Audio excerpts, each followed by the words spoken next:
These latest headlines from ABC15 are sponsored by Lerner and Rowe Injury Attorneys. One call, that's all. Hello, I'm Megan Thompson with your top stories right now from ABC15 Arizona. And we do begin with the government shutdown. We want to get right to Scripps News Group's Joe St. George with what you need to know. The federal government is officially shut down. It happened midnight here in Washington. Now the question is, how long will this shutdown last? And who will the country blame? The bill, upon reconsideration, is not passed. Republican Senate leadership tried one more time to pass their legislation to avoid a shutdown Tuesday night. To no avail. They needed 60 votes, but it fell short 55-45. 3 Democrats did join Republicans, though, which is a sign that not every Democrat in Washington is on board with party leadership, who are demanding health care policy changes like renewing Affordable Care Act subsidies in exchange for government funding. Both Republican and Democratic leaders are blaming the other party for Wednesday's shutdown. Republicans are plunging America into a shutdown, rejecting bipartisan talks, pushing a partisan bill, and risking America's health care. The Democrat caucus here in town, in the Senate, has chosen to shut down the government over a clean, nonpartisan funding bill. We didn't ask Democrats to swallow any new Republican policies. The last shutdown was in late 2018 and early 2019. It lasted 35 days and saw a host of government services impacted. Social Security checks, Medicare and Medicaid services operate as usual during a shutdown, but federal contractors can lose out on pay altogether. Federal workers, as well as members of the military, are expected to see a delay in their paychecks should this be a prolonged shutdown.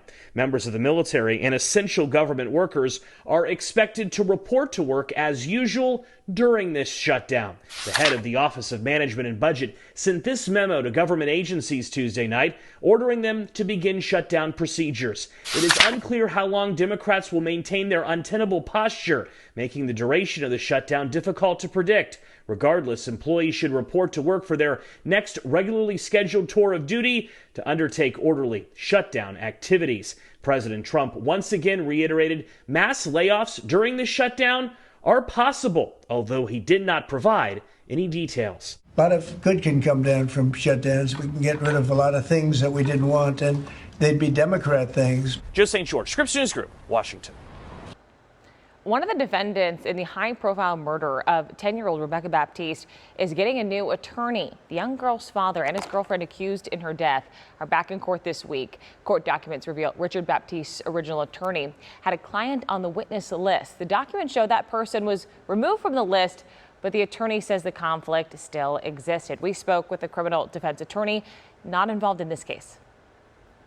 Yes, I mean, usually you look and see you have any conflicts before you even take a case, but sometimes conflicts arise in the middle of a case, and you have to go to the judge and ask the judge to withdraw from the case.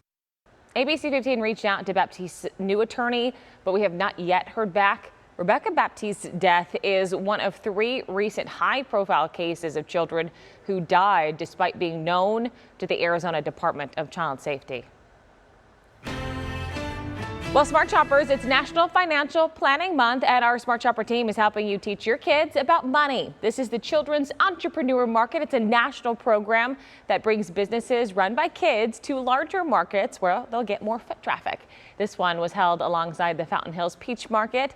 All of these young entrepreneurs get training and real-world experience selling their products. One 17-year-old tells us it's prepared her to enter adult farmers markets next year. We've learned a lot from this. Having this market has been really easy to learn how to do sales as well as marketing and packaging. Our team hearing from students as young as 9 years old getting involved in these programs at school and at home.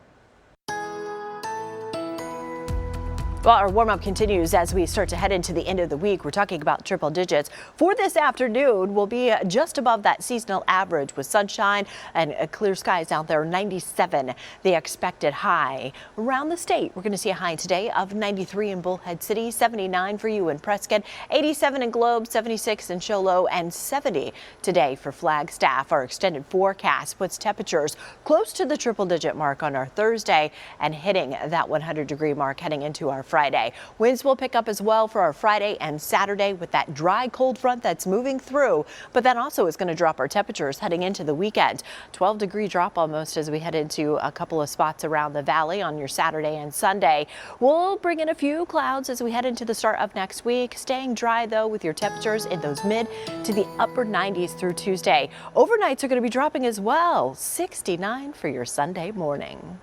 For the latest headlines, weather, and traffic, head on over to ABC15.com, or you can download that free ABC15 mobile app.